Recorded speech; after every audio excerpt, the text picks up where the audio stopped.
tertúlia. Meu boa tarde a todos. Hoje é dia 12 de novembro de 2013, é uma terça-feira e o nosso verbete é de número 2839. Ele tem 6 páginas, 46 logias e 13 máximos. O tema de hoje a ser debatido é o autorreflexarium botânico, da especialidade autoexperimentologia. Esse verbete foi redigido por mim mesmo, no caso.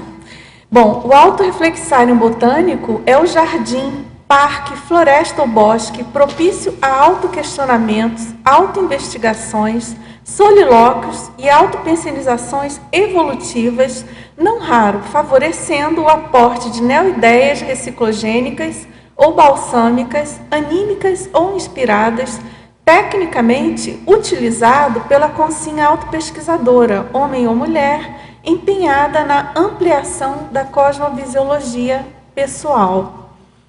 Na pensenologia, é o holopensene pessoal da autorreflexão, o holopensene pessoal da naturofilia, a autopensenidade qualificada pela harmonia ambiental, a abertura crescente e qualificada de espaço autopensênico junto à natureza. Na fatologia, o ambiente outdoor, natural ou planejado, farto em energias da natureza, o hábito sadio da autorreflexão, a imersão no verde fomentando a policromia ideativa, a assimetria da natureza gerando neorrebentos ideativos, a irresistibilidade da repetição das autoexperimentações, o bálsamo intelectivo, a autotares dosificada, os jardins das cognópolis enquanto recantos holomnemônicos dos intermissivistas, a gratidão à natureza exemplificada pela busca da autoqualificação consciencial em prol da excelência interassistencial. E na parafatologia, as autoexperimentações bioenergéticas ao ar livre, impelindo a consciência à vivência multidimensional lúcida, o fitoectoplasma ou ectoplasma botânico vegetal reparador, o utilitarismo evolutivo dos insights pontuais, a câmara de autodesassédio, a vivência lúcida da solução parapsíquica, a discriminação profícua das fitoenergias interagindo com o holossoma, a irresistibilidade ao usufruto da homeostasia do fluxo do cosmos, na interação junto à natureza. E na argumentologia, então, nós destacamos as listagens. A gente tem uma listagem de princípios com 10 princípios esclarecedores quanto às otimizações intraconscienciais passíveis de ocorrer ao pesquisador durante ou após a fruição técnica e lúcida do autorreflexarium botânico. Nós temos também aqui, no item impacto, 28 possíveis efeitos da vivência do autorreflexarium botânico, expostos pelos respectivos veículos de manifestação, seguidos das especialidades convergentes para a homeostasiologia holossomática. E na remissiologia, nós destacamos, então, 5 verbetes: o aconchego botânico, a fitoconvivialidade, a naturofilia, a pista de reflexão e a soltura mental somática. Na frase enfática, o autorreflexarium botânico é dispositivo técnico atrator de atributos latentes do pesquisador parapsíquico, desvelando a autorrealidade e depurando o neo-ego do intermissivista lúcido. E na questionologia, você usufrui das benesses da natureza em prol da interassistenciologia lúcida? Com qual frequência? E na bibliografia específica, nós temos uma fonte de referência.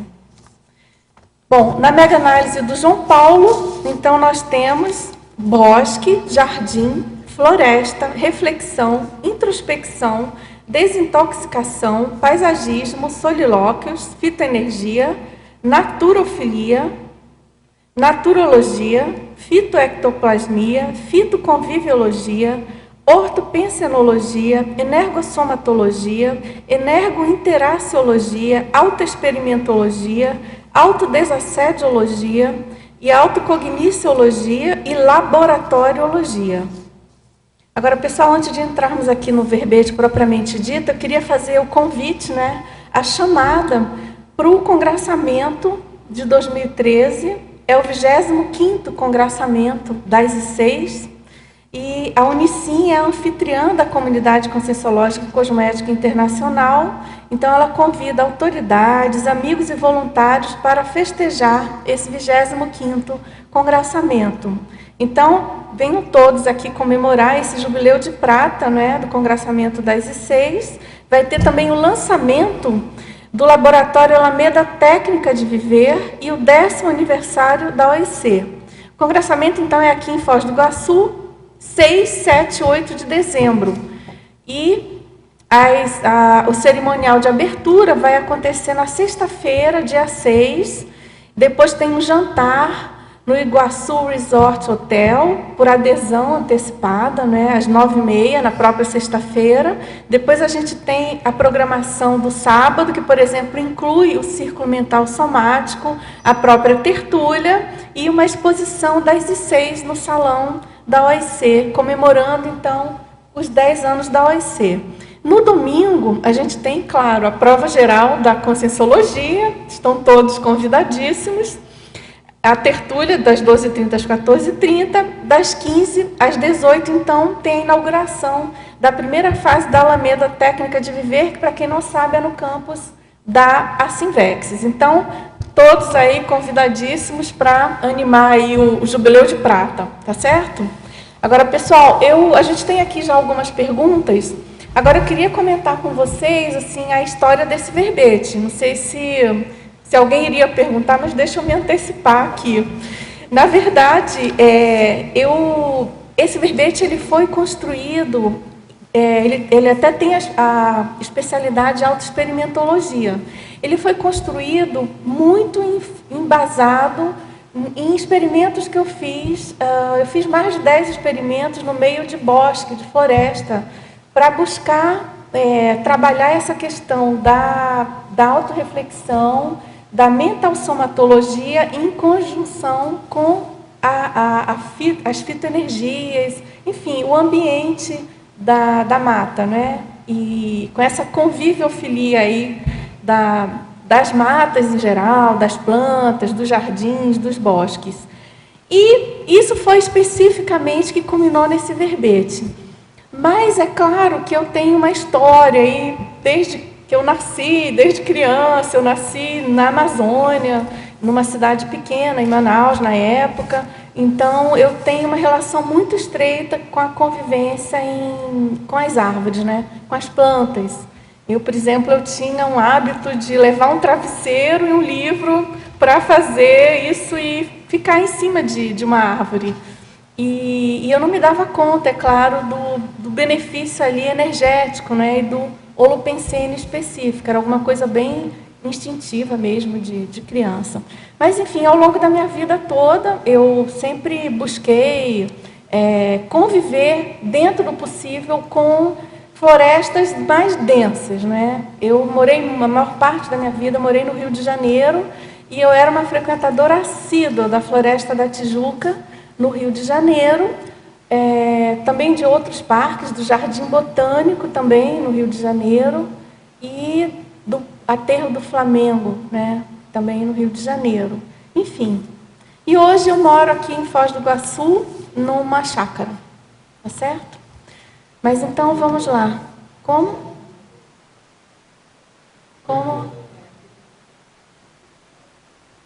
Tânico. Ainda não, mas eu espero que seja um dia. Ainda é muito assim, a mata natural, e tem uma reserva, né? Mas ainda aqui a gente tem esse problema. Aqui não, acho que é um problema do Brasil todo, mas no Paraná isso é bem frequente. A questão do desmatamento para as plantações, não é? É um problema do planeta, vamos dizer assim. E a gente tem ainda muitos terrenos, né, com uma área muito vazia de árvore, de vegetação mais densa em função dos desmatamentos para as plantações, tá certo? Mas você quer perguntar?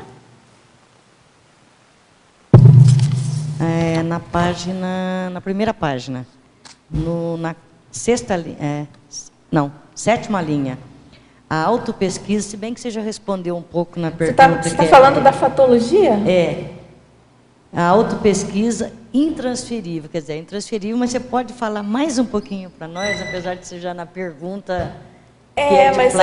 Mas dá para desenvolver bem aqui, porque quando eu coloco aqui a autopesquisa intransferível, tem relação com esse tema anterior, por exemplo, da escolha do tema da autorreflexão, do tema autorreflexivo, né? O que eu quero chamar a atenção aqui com esse verbete, né?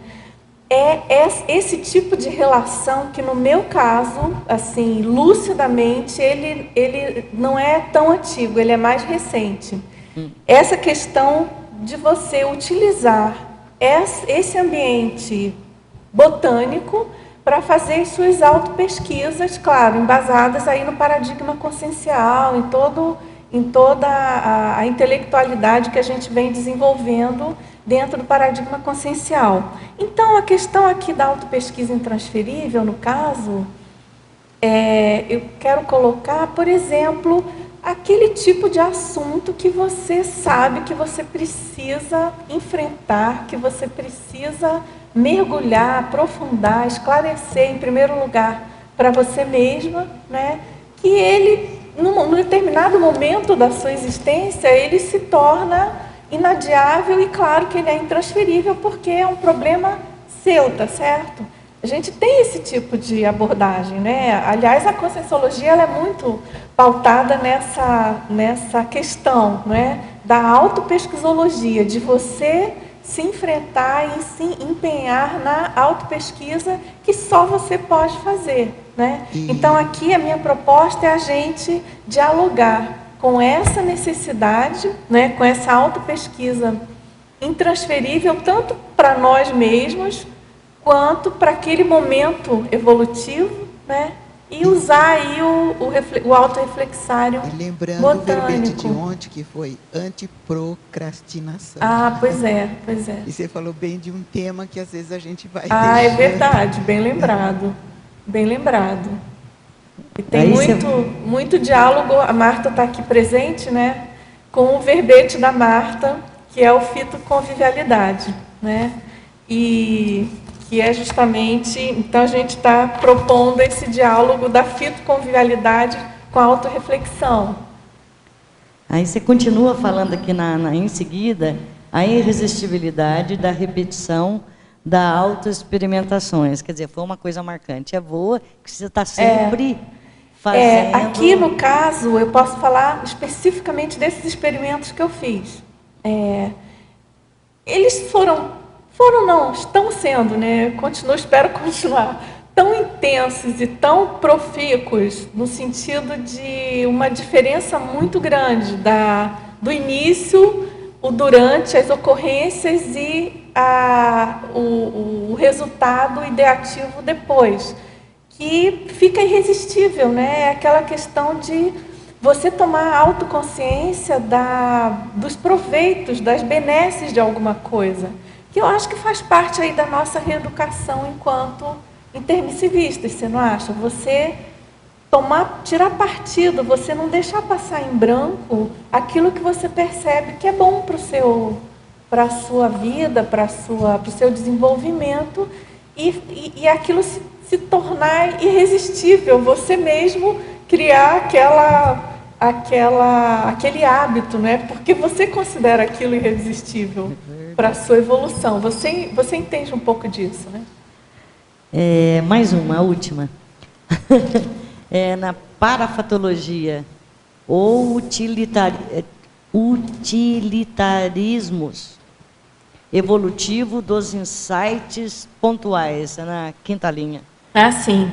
Bom, aqui o utilitarismo evolutivo, eu estou querendo chamar a atenção, porque essa questão do utilitarismo, é claro que a tendência é ser positivo, mas também a gente pode inventar aí um utilitarismo não tão evolutivo. Então, eu quero chamar a atenção para essa questão do uso evolutivo, né, de você tirar partido dos insights pontuais. Você não não deixar aquilo passar, não adiar o que você precisa fazer com aquela ideia que você obteve, né? Aqui no caso eu estou falando dos insights pontuais, porque aqui a referência é a autorreflexão botânica. Então, ali você tem um ambiente, se você se propuser a isso, você provavelmente vai ter insights, né? Ou ideias, vai ter insights pontuais mesmo, flashes ideativos, e você então tirar partido disso, você realmente levar isso para uma utilidade imediata, porque a gente tem essa tendência, né? Infelizmente eu me incluo nisso, a gente tem a tendência de esnobar às vezes as ideias que a gente recebe, não é isso, que a gente capta.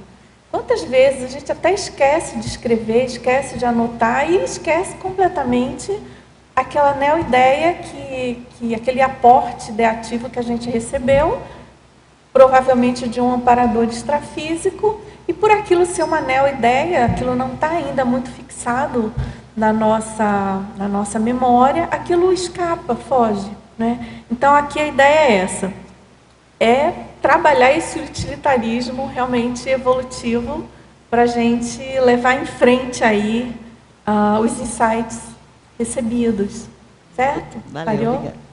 12. Boa tarde. Gostaria de você falar um pouco sobre as fitoenergias influenciando no desenvolvimento energético e parapsíquico. Sim. Bom, esse tema ele está bem relacionado com o objetivo desses experimentos que eu venho fazendo. Então, o que eu venho percebendo? Do momento que você se predispõe a trabalhar com as energias, num ambiente bem acolhedor e, vamos dizer assim, isento de outras interferências, né? Você passa a captar, a perceber melhor. Em primeiro lugar, é uma questão de sensibilização, em primeiro lugar, somática, né? Você começa a perceber mais claramente os sons, o cheiro, a luz, os ruídos, o ar, né, o vento. E isso, então, ajuda você a entrar, vamos dizer assim, numa sintonia, numa tendência a uma homeostasia holossomática e a uma introspecção. Claro, isso vai sensibilizar, obviamente, o seu holossoma como um todo, né? E o que é a questão da parapercepção? É justamente você estar mais harmonizado, mais introspectivo e mais sensibilizado para perceber essas ocorrências externas, tá certo? Então, é alguma coisa assim muito, muito útil, muito interessante você usufruir desses ambientes para realmente buscar adequar, buscar potencializar as suas parapercepções a partir dessa percepção das energias da natureza em geral e principalmente das fitoenergias, tá certo? Eu acho que vale a pena, assim, para quem não... Eu sei que muita gente aqui faz isso, principalmente o pessoal que mora aqui em Foz, não é? Tem os jardins, os recantos idílicos do CAEC, que são bastante utilizados, e eu também já tive várias experiências muito interessantes aqui no Parque do CAEC, né? E as outras 6 aqui da Cognópolis Foz e de outras Cognópolis, né? Eu particularmente conheço o campus do IPC em Saquarema, que tem um belo jardim, nossa, belas árvores, enfim. O campus da Aracê também, nossa, maravilhoso lá, em termos de fitoenergia. E, bom, e aqui as ICs em geral, né? A maioria, discernimento, o próprio campus da Asimvex, o pessoal da OEC que está na fase ainda de plantio, né? Mas tem uma bela paisagem. E, enfim, é isso. Clareou, então? Sim. Tudo bem? Mais uma pergunta. Na página 22, em parafatologia, quinta linha de baixo para cima, poderia ampliar a câmara de autodesassédio? Então, a câmara de autodesassédio, no caso, a ideia é o seguinte: quando você se predispõe a fazer esse trabalho com as energias e se predispõe a compreender alguma coisa que você está pesquisando, ou algum problema que você tem, agudo, por exemplo, ou alguma crise que você tem, a tendência é você sair desse ambiente com alguma solução, algum encaminhamento. No mínimo, você vai ter uma melhoria em termos de equilíbrio holossomático, tá certo? Pelo próprio trabalho denso, intenso com as energias. Então, o próprio ambiente, né, o ambiente, no caso, o autorreflexário botânico, ele por si só, ele se torna uma câmara ao ar livre de autodesassédio, em função do trabalho com as energias e da predisposição ao aporte das energias da natureza e das neoideias que você pode estar recebendo. Né? Você pode estar interagindo mais aí com a... Certamente você vai estar, pode quase certo, de interação energética, interação parapsíquica e com amparo de função, por exemplo. Os amparadores, né? Tá certo? Obrigado. Tudo bem? Obrigado. Você queria perguntar? Dulce, na fatologia, na 6ª linha, você podia falar um pouquinho mais da dosificação da autotares a partir da pergunta prioritária, por favor? Aqui, eu acho bem importante você buscar essa dosificação da autotares no sentido de você saber o que realmente é mais importante para você naquele momento. Porque, eu não sei se isso acontece com você, comigo é bem frequente. Quando eu estou numa crise, às vezes eu fico tão exacerbada e com tantas questões sobre aquele assunto, que fica mais difícil saber o que realmente está por trás, o que é o mais prioritário para aquele momento evolutivo. Porque, às vezes, você não está preparado, ou você não está em condições de mexer em alguns aspectos ou alguns assuntos íntimos seus, né? Que você até poderia mexer em algumas coisas mais complexas, mais profundas. Então, aqui, eu chamo a atenção para esse assunto, porque a proposta aqui do autorreflexário botânico é você está criando o seu laboratório pessoal e você está definindo o que você vai refletir, o que você vai pesquisar naquele dia, naquele momento, certo? A proposta aqui é um usufruto mais tarístico, mais intelectivo das fitoenergias, das energias da natureza, não só fitoenergias. Então, o autorreflexário botânico ele vai estar sendo um laboratório para você fazer sua autopesquisa do assunto que você definir. Então, a dosificação do que você acha que é o principal, qual é a sua principal questão naquele momento ou naquele dia, vai ajudar você a deslanchar aí e sair puxando o fio da meada de outras soluções também possíveis em outro dia ou em outro momento, entendeu? A ideia aqui, então, é essa. Como a gente está falando aqui de autoexperimentologia, de autopesquisa, a gente traz, então, para a responsabilidade de cada um de nós com essa dosificação da autotares. É claro, você pode estar pensando, mas como chegar nessa pergunta, né? Mas aí a gente tenta, né? Pelo menos vai assim aproximando e, claro, buscando sempre uma conexão maior com o nosso amparo para que a gente tenha ali os insights mais produtivos, porque muitas vezes você pode fazer a pergunta errada e você vai ter a resposta certa. É uma questão de, se fizer a pergunta certa, você vai estar ajudando o seu amparador, concorda? Por exemplo, eu já falei isso aqui uma vez, mas eu acho muito interessante, às vezes a gente faz a pergunta errada, entre aspas, para o professor Valdo, aqui na mini tertúlia, e ele responde a resposta certa. Porque ele, ou enfim, nossos amparadores, acessaram o que a gente precisava ouvir. É lógico que o ideal seria ter feito a pergunta certa.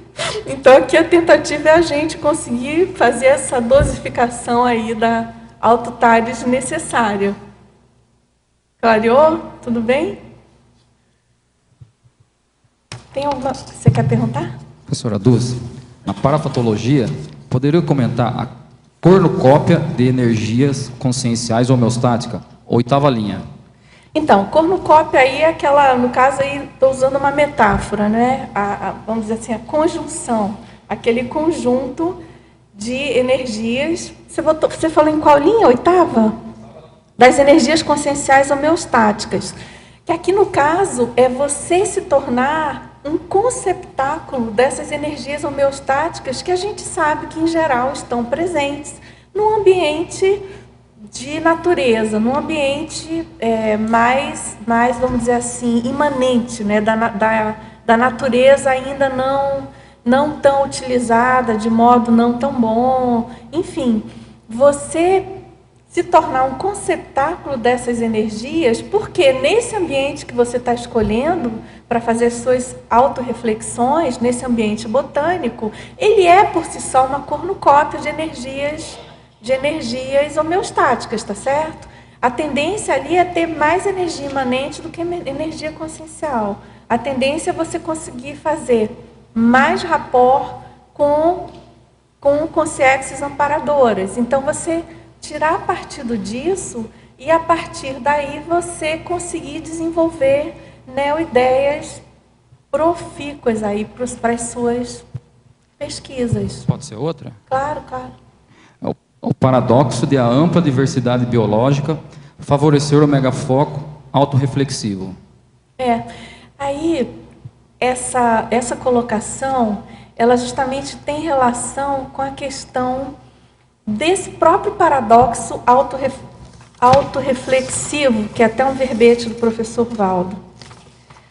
O paradoxo da autorreflexão, né? Justamente esse paradoxo, eu trouxe a colocação específica dele, eu coloquei os dois juntos, né? Da ampla diversidade biológica, favorecer esse megafoco, porque ao mesmo tempo que você tem ali uma convivialidade de uma amplitude muito grande, se você se predispor, né? Tem desde os micro-organismos, as microplantas, as árvores frondosas, os animais mamíferos, os pássaros, enfim, todo tipo, né? Dependendo do local que você vai, você pode ter uma diversidade muito grande, dependendo do tipo de floresta também, enfim.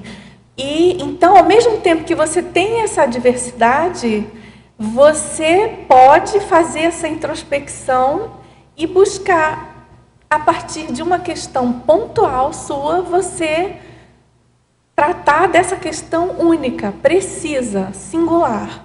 Então, isso aí, eu considero que é um paradoxo, né? Que é parecido com o paradoxo da autorreflexão, que é justamente você é reflexivo, é você com você mesmo, buscando ou obtendo, por exemplo, informações ou esclarecimentos sobre a realidade do cosmos, né? Aqui é um pouco o contrário, mas no fundo é o mesmo princípio, né? Da relação macro da natureza, do cosmos, e uma questão intraconsciencial e auto, né? Da intraconscienciologia, certo? Análise e síntese, isso. Tudo bem? Oi, tudo bem, Dulce. Nossa especialista aqui, bióloga. Não. Faz favor aí de colaborar. Não, obrigada. É que a relação que eu faço, acho que a tua vivência vai poder contribuir bastante.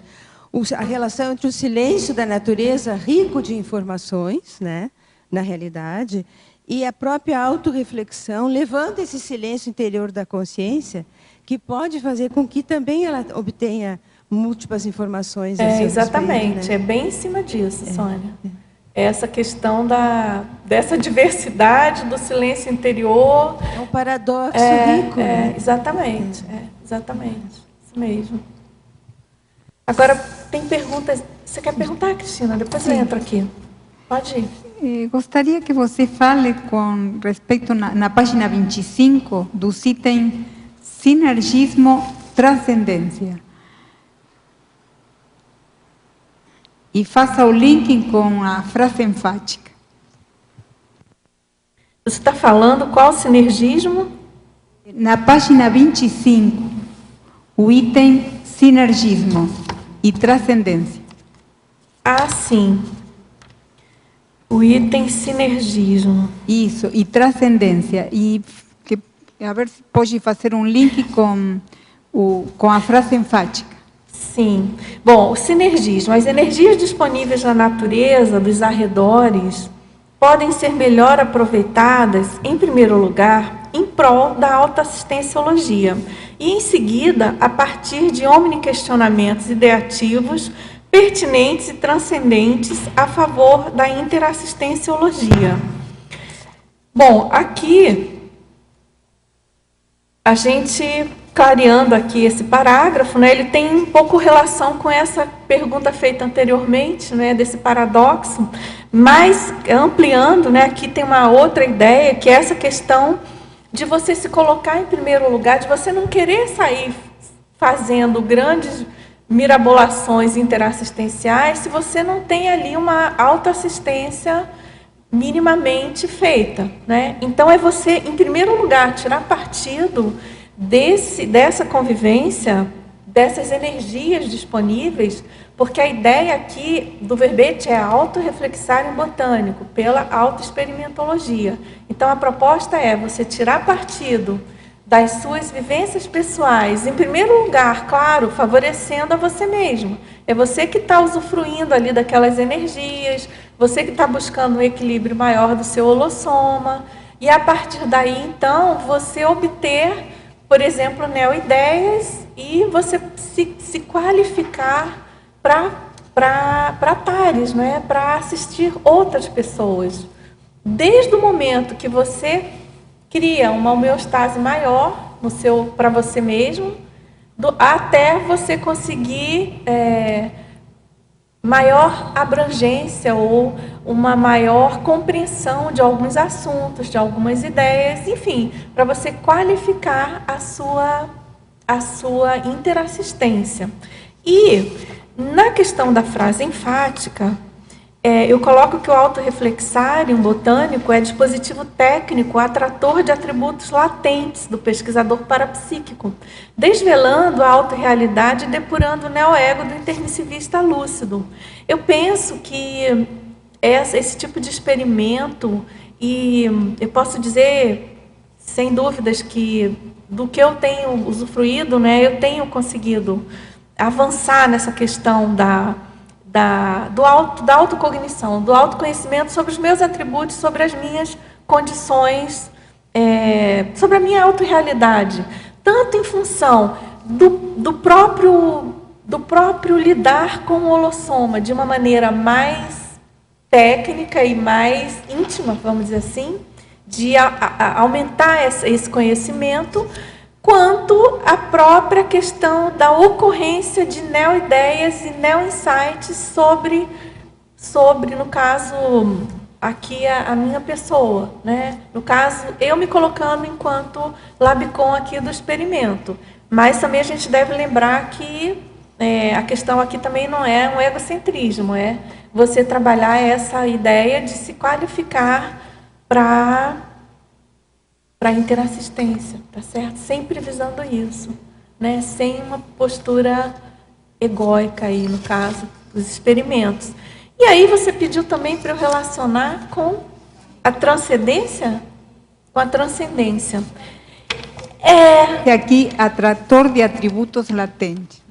Bom, aqui a questão da transcendência que eu quero chamar a atenção é o seguinte, a gente sabe que essa questão toda da natureza, dos sentidos somáticos, de tudo isso que o usufruto da natureza promove, é uma benesse nossa aqui do planeta nesse momento. Eu espero que perdure aí, esperamos aí por milênios, bilênios, enfim.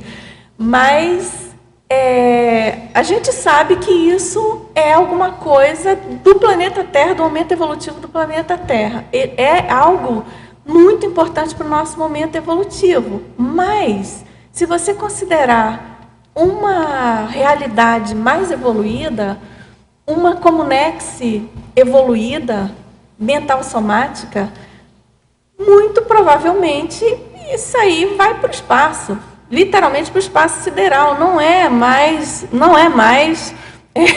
algo que seja de interesse de uma comunex evoluída, no sentido de que ali a questão é muito mais muito mais das ideias do que já está constituído, ou do que a consciência tem, e menos dos aportes que ela precisa para poder se equilibrar e poder se desenvolver, né? Por exemplo, se eu considerar o meu Labicon, no caso, é claro que o tipo de experimento que eu faço, uma consciência habitante de uma comunex evoluída, ela não tem mais esse tipo de dilema que eu tenho.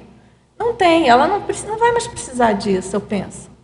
Então, quando eu coloco aqui transcendência, é para a gente também não ficar bitolado nesse tipo de experimento. Por exemplo, quem já teve alguma experiência num ambiente mental somático, projeção de mental soma, enfim, a gente sabe que esse tipo de sensibilidade é diferente, é outra coisa. Você sai desse, vamos dizer assim, desse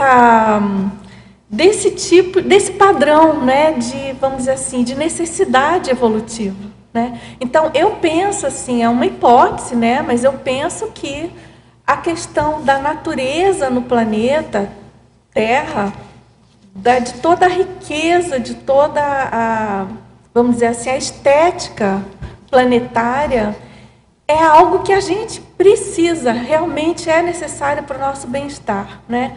Quantas vezes a gente sabe, tem pesquisas aí, eu não tenho aqui conhecimento técnico específico, mas a gente sabe, é muito corriqueira essa informação do quanto a pessoa fica deprimida, por exemplo, se ela vive num país, numa cidade grande, cinzenta, poluída, sem natureza, né? O quanto as pessoas ficam mal no inverno. Enfim, é meio que assim, uma consequência, né? A gente precisa cuidar do planeta porque a gente precisa dessa natureza. Inclusive, existe uma depressão sazonal nesses no países que as pessoas... exatamente. Na época que está um inverno muito rigoroso. Exatamente. Certo, Cristina? Tudo bem, então? Tem a ver com essa questão tem a ver com essa questão do oxigênio, né? Porque a gente sobrevive só com oxigênio. Aí eu fiquei me perguntando, vendo você falar, essa coisa da origem, né, da espécie, a origem dos vegetais, enfim. Será que a gente foi herdando, né? A gente foi árvore, foi planta, depois virou animal, depois virou gente. Será que a gente tem essa relação com o planeta Terra através do oxigênio, porque as plantas também já têm essa relação? Eu fiquei me perguntando. Ou se isso já era um mega projeto, que a gente agora tem essa dependência do oxigênio, porque o planeta foi feito assim. Eu fiquei, não é? Não sei, é bem interessante, é uma boa linha de pesquisa aí para os biólogos e para biólogos, né? Mas, enfim, é interessante mesmo a sua colocação. Porque é uma total... Me parece que é uma interdependência, né? Assim, bem grande. Então, não sei o que seria se não tivesse nada de vegetal. Não sei dessa possibilidade, né? Sônia, você quer falar? Em relação à pergunta, inclusive, que a Rosa fez, no sentido de que o que a gente percebe é que parece existir algumas características, desde os vegetais, animais, e até chegar, né, no homem, que caracterizam uma espécie de processo de evolução. Por exemplo, a própria fartura de energias, a adaptabilidade, a resiliência, que vão gradativamente até nós chegarmos a um aperfeiçoamento somático maior, passando pelos mesmos indicadores aí, holossomáticos, né, no caso. Agora, pessoal, tem umas perguntas aqui de um teletertuliano. Então, na Estrangeirismologia, na página 21, ele pergunta se eu poderia explicar o hortus conclusus. Esse hortus conclusus é um termo latino, né? Ele se origina, ele significa a questão do jardim fechado, né?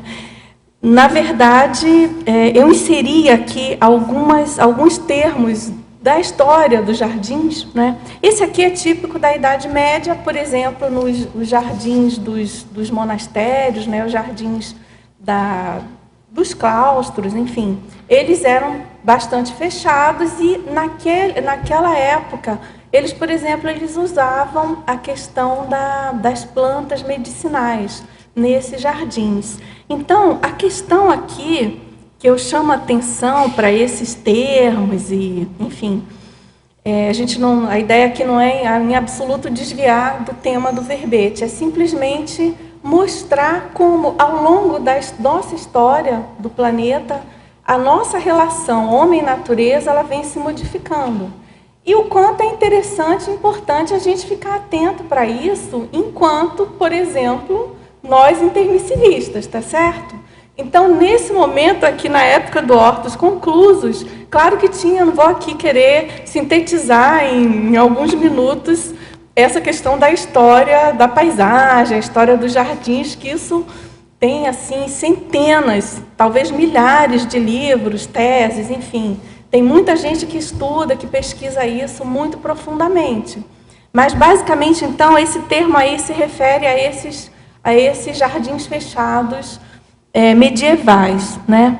Agora, ele pergunta também, na fatologia, na página 21, na terceira linha, em meio a tantos barulhos ensurdecedores do dia a dia, como otimizar a ausculta atenta da natureza?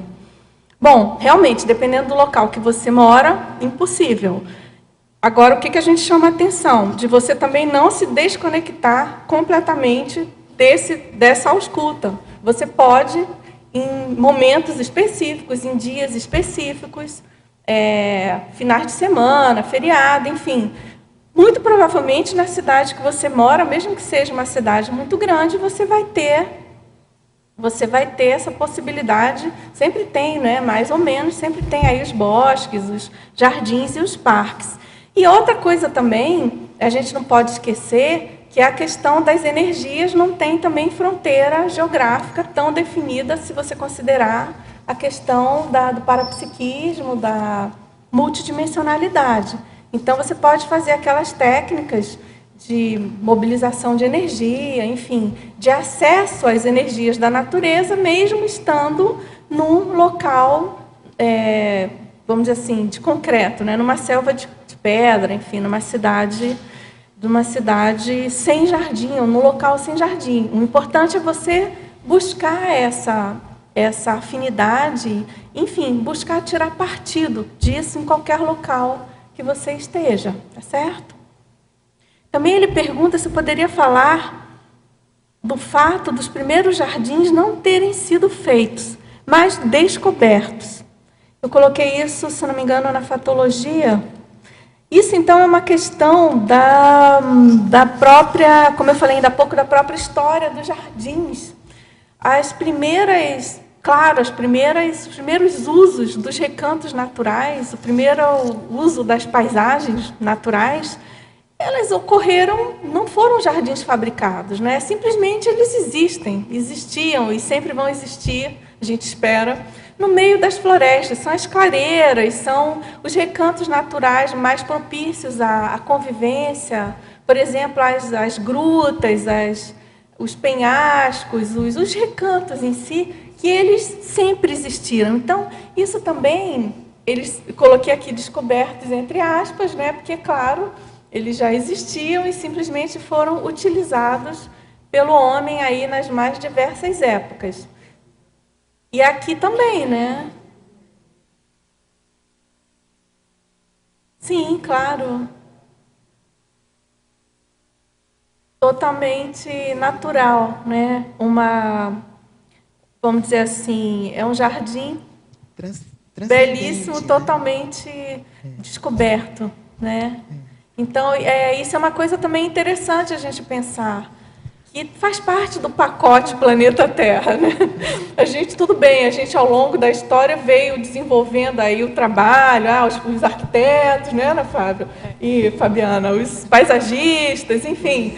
Mas no fundo, agora tocou no ponto, né? No fundo, a gente tem esse belo exemplo aí dos Mas aí eu queria aproveitar, deixa assim, e fazer uma pergunta assim, que existe essa questão da natureza, né, própria, livre e tal, e existe esses ambientes que a gente constrói, né? Como os jardins da Babilônia, né? Exatamente, né? Os jardins belíssimos, né? Pelo menos no imaginário da gente é belíssimo, né? Então, eu acho que, assim, como é que você coloca a questão dessas diferenças, né? Desse ambiente fabricado, a própria Floresta da Tijuca, né? Foi toda replantada. Que foi toda replantada e tal. E, para mim, pelo menos, eu vejo que não há como fazer uma comparação com o ambiente natural. Por mais que você tente, não sei, talvez um tempo muito longo para você se aproximar do processo da natureza. Mas essa distinção, né, desses ambientes naturais para os ambientes que são projetados específicos, como é que você pensa isso? Eu acho que aí tem uma série de abordagens que a gente pode fazer. Mas, por exemplo, uma coisa é um replantio como da Floresta da Tijuca no Rio de Janeiro.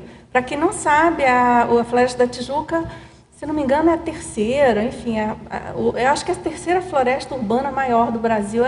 São muitos, é uma área enorme e cravada na zona sul do Rio de Janeiro. Quer dizer, ela pega não só a zona sul.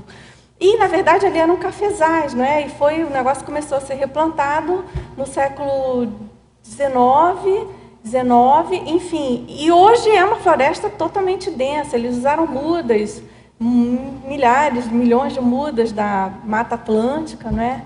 E hoje é uma floresta totalmente densa, árvores enormes. Então, ali também tem os recantos paisagísticos construídos, vamos dizer assim, fabricados, né? E eu acho que eu já usufrui muito dessa floresta e eu penso que tem seu valor enquanto imanência, energia imanente. É muito forte, né?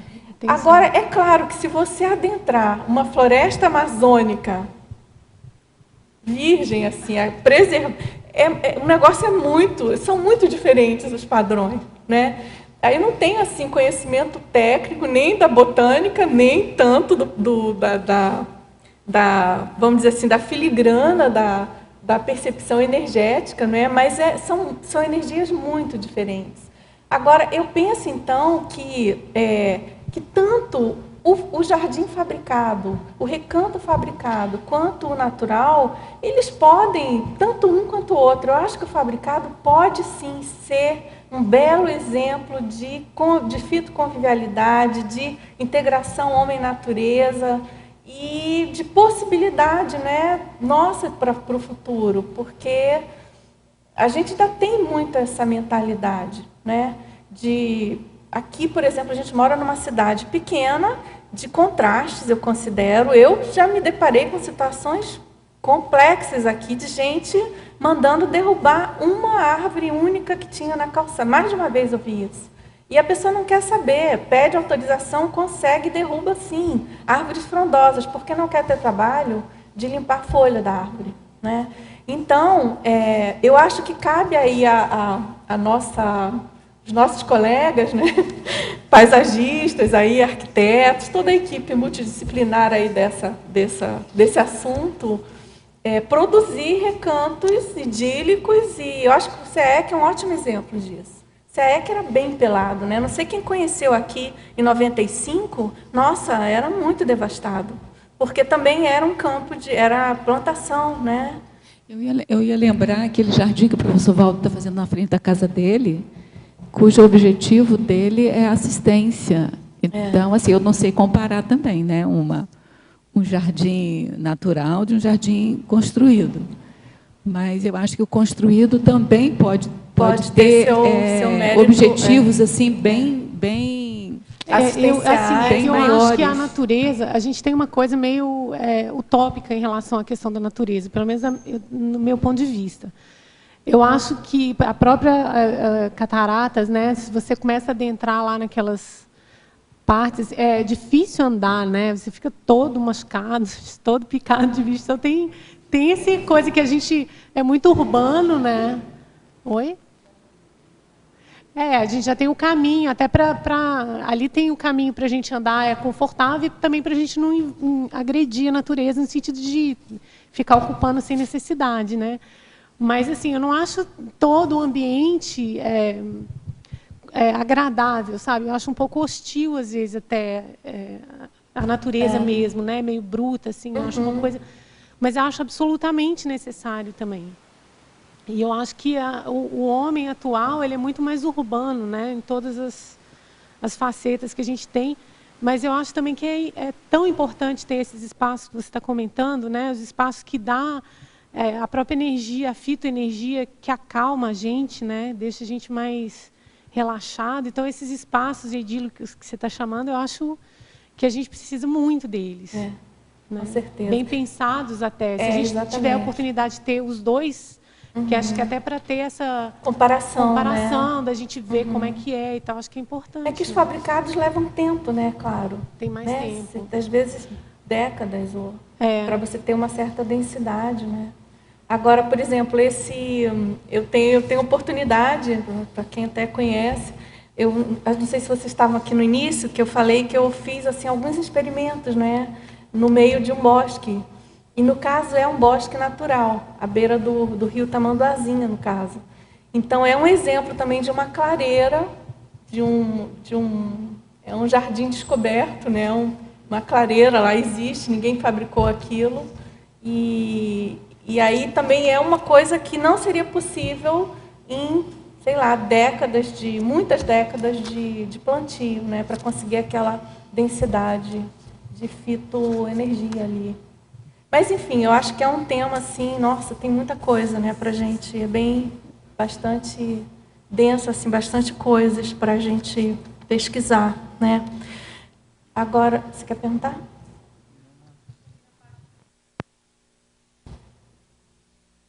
Por favor, aqui na página 21, lá embaixo, em Fatologia, de baixo para cima, a terceira linha, você começou ali com a irresistibilidade da repetição das autoexperimentações. Depois você falou da abordagem exitosa, depois a tentativa frustra, a dispersão ideativa e o hedonismo arraigado. Você podia falar deles? Vamos lá. Bom, a ideia aqui desse verbete é justamente a gente tirar partido da questão botânica, da fitoconvivialidade, com as nossas questões ideativas, intelectuais, enfim, mentais somáticas, tá certo? E aí entra tanto uma leitura da minha história pessoal, da minha relação com a natureza, que eu tenho, ao longo da minha vida, eu tive essa tendência a aproveitar a natureza de uma maneira mais hedonista, mais de contemplação e nem tanto de um aproveitamento mais técnico e mais completo, vamos dizer assim, que é o que eu proponho aqui com esse verbete. Então, quando eu coloco aqui a irresistibilidade da repetição das autoexperimentações, é que quando você começa a fazer as experimentações possíveis, específicas, empregando um ambiente botânico específico, usado de modo técnico para fazer determinada experiência, mexer com as energias, manter algumas reflexões sobre determinados assuntos, ou fazer uma determinada indagação, ou ter alguma questão para você responder, ou alguma crise que você está, isso vai se tornando irresistível porque você vai usufruindo das benesses daquele experimento, tá certo? É uma coisa que é autoexperimentável, né? Então, assim, não tem como, você teria que ter muita burrice para não deixar aquilo, não querer repetir aquilo, né? Então, é nesse sentido. Abordagem exitosa, que na maioria dos casos, pelo menos do que eu já pude experimentar, são exitosos os experimentos. Você sai dali com respostas, com algum ganho que seja a sua óbvia melhoria e equilíbrio homeostático, né? Holossomático. Também você pode ter a tentativa frustra, você pode ocorrer de ter alguma questão, ter algum dilema, algum problema que você queira refletir, algum solilóquio que você queira fazer e você não consiga sair daquele impasse, ou sair daquele dilema, ou... Enfim, pode ser uma experiência frustrada, que você não resolveu o que você queria. É possível. Em autoexperimentologia é possível.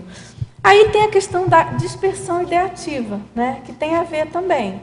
Por exemplo, um dos motivos de você ter uma experiência frustrada pode ser você estar mais disperso do que você devia.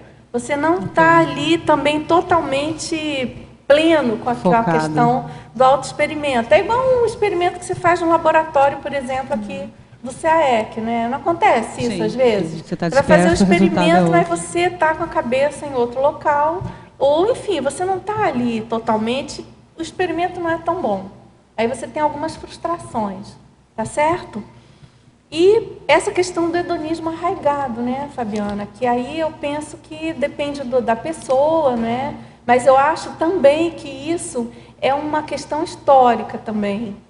E, quer dizer, não quero também aqui reduzir uma questão tão densa e tão intensa quanto é a relação homem-natureza. Mas, como eu nasci na Amazônia, a gente sabe que tem uma coisa assim, da rede, de ficar ali olhando e usufruindo, e, né, o passarinho, o canto e tal, o ventinho e tal, e ficar ali na preguicite. Né? A questão mesmo do hedonismo. E que se você não cuida, né, sua proex vai para o espaço Toma também. conta, Né? isso aí. Agora, a gente lidar com isso, né? E já chega, já passou, já deu, não, já muita rede, já chega. Entendi. Então, veja, o arquiteto, nós aqui na nossa profissão, a gente usa mais as plantas, o plantio, como com um ponto de vista contemplativo, de contemplação, de estética, de beleza. Agora, o que você propõe aqui, então, é a gente lançar a mão das nossas, por exemplo, a pessoa que tem lá dificuldade para mobilizar as energias, ela lança a mão de parques, de praças, de locais com verde, para botar isso em prática, então, e desenvolver isso mais. Isso.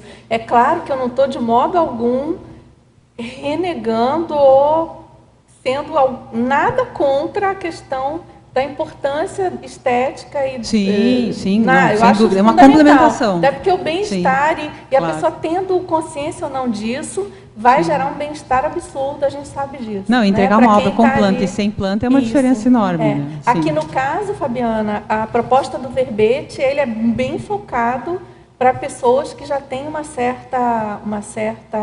certo know-how aí conscienciológico, de autopesquisa, que está ali buscando enfim, experimentos assim mais... Uma ideia muito boa essa mais proposta. Aprofundados, né? Da própria convivência. Porque a gente fala muito, né? Vamos usufruir da paisagem, do verde, dos recantos idílicos do CAEC e tal. O chakra da terra, né? Que tem aqui no próprio CAEC, um dos chakras muito fortes. E, enfim, tem os cursos da Conscienciologia, né? Da Bioenergias Sem Muros, do IPC, tem as caminhadas. Mas, enfim, a minha proposta aqui ela é bem específica de autopesquisa, de autoexperimentação. Bacana. Ok. Joia. Obrigada. Professora Dulce, na página 23, na Interaciologia, a interação autorreflexarium botânico TENEPS. Pode explanar melhor para nós? Aqui essa interação ela tem duas vertentes básicas, né? Uma é que se você se predispõe a fazer esse autorreflexarium botânico, a sua TENEPS tende a ser qualificada pela própria melhoria da sua psicosfera em geral.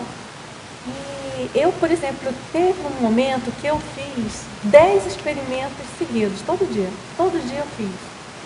E assim, é muito interessante como que você entra numa outra sintonia de equilíbrio mesmo, de homeostase. E é lógico que a TENEPS ela fica potencializada, você está muito mais bem preparado para doação de energias. Bom, aí tem uma outra coisa, eu acho que para os tenepsistas em geral, mas eu já tive também experiências e tenho assim, bem específicas de uso na TENEPS das fitoenergias, né? Dessa convergência das energias circundantes, das matas, por exemplo, para quem mora aqui. Eu morava, antes de morar aqui na Cognópolis, eu morava mais no centro da cidade. E eu notei uma diferença muito grande na minha TENEPS quando eu me mudei para cá. Essa questão do usufruto das fitoenergias, da vivência disso ali na TENEPS, eu achei bem forte. Né? Então, aqui a proposta é potencializar mais ainda e você ser um agente realmente não passivo, mas ativo do uso da natureza, no caso, para beneficiando também, né? Quer dizer, pensar nessa interação, sabe? Que ela existe. Desse autorreflexário, certo? Obrigado. Gente, tem uma pergunta aqui também. Ele pergunta, na Fatologia, página 22, como e quem incitou o ideal dos sábios europeus no século XVIII de realizar o inventário do mundo? Bom, eu não tenho, assim, detalhes da história, né? A gente teria... Acho que isso vai ter que ser um outro verbete.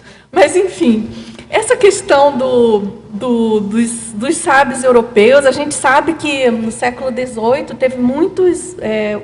tem a questão dos navegadores, dos naturalistas, né? Eles saíam da Europa e iam para lugares bem distantes, assim, inóspitos e adversos mesmo,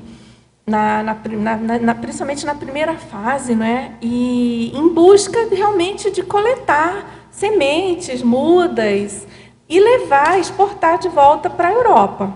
Então, você pergunta assim, como e quem incitou? Eu não sei assim muito detalhadamente, mas de modo geral, não saberia te dizer assim, como começou, quem foi o primeiro.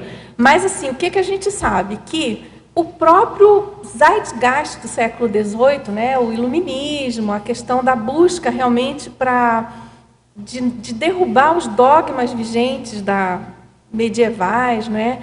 Teve toda aquela efervescência por novas conquistas, novas ideias e novas informações, claro que sobre a natureza fundamentalmente, né? Então tinha aquelas grandes expedições que tinha também uma coisa que é bem interessante, dessa questão do inventário, além da questão do conhecimento, tinha também interesse comercial, tá certo? Isso gerava muito dinheiro para alguns países, por exemplo, a Inglaterra, a gente tinha a questão das especiarias, né?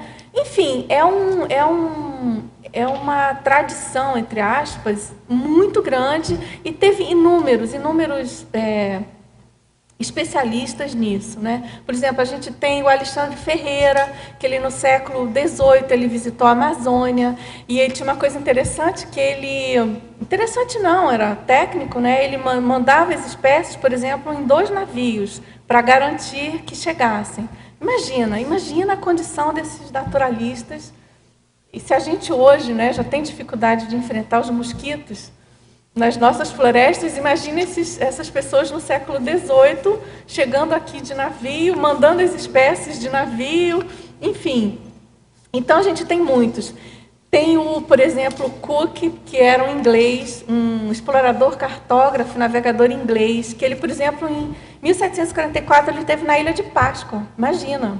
Quer dizer, tem muitas histórias, assim, é muito interessante pesquisar esse assunto. E o pessoal que pesquisa bastante isso são os geógrafos, né? Os antropólogos também, alguns arquitetos. Tem uma literatura muito vasta, se você quiser pesquisar. Realmente foi um avanço muito grande que teve no mundo nessa questão do mapeamento, né, das espécies. Por exemplo, tem a obra do Linneu, né, que ele viajou, acho que mais pela Europa só, mas ele fez essa primeira tentativa de inventariar as espécies de um modo geral. Então, realmente era a cultura que permeava ali o iluminismo, né, o século XVIII. E, bom, aí também tem uma pergunta sobre a fobiologia. Você pergunta como se faz a eliminação da fitofobia. Como alguém pode ter medo da natureza, mais especificamente das plantas? Bom, no caso aqui, fitofobia pode ser medo também, mas eu coloco mais como a questão da aversão, né? A fobia ela também tem essa acepção de aversão, de intolerância. E a gente sabe que muitas pessoas têm isso, né? Eu contei ainda há pouco aqui quantas pessoas se conhecem que detonaram o jardim de casa e cimentaram e acham aquilo o máximo. Claro, não dá trabalho. Então, é um negócio inacreditável. Tem gente que tem a fobia no sentido de aversão a qualquer planta, né? E claro, também aí pode ter aí algum trauma, alguma coisa, mas aí seria, acho que mais uma exceção, né? Talvez alguma dessoma, deve ter também casos assim. Não vamos aqui também, se a gente expandir, aumentar assim a cosmovisão para o assunto, há de ter pessoas também que possam ter tido algum trauma, alguma dessoma violenta, né, no meio das florestas. A gente sabe aí das inúmeras guerras, enforcamentos, pestes, enfim, todas as intempéries sofridas aí ao longo da nossa civilização, e o quanto a gente deve ter tido de problemas, né?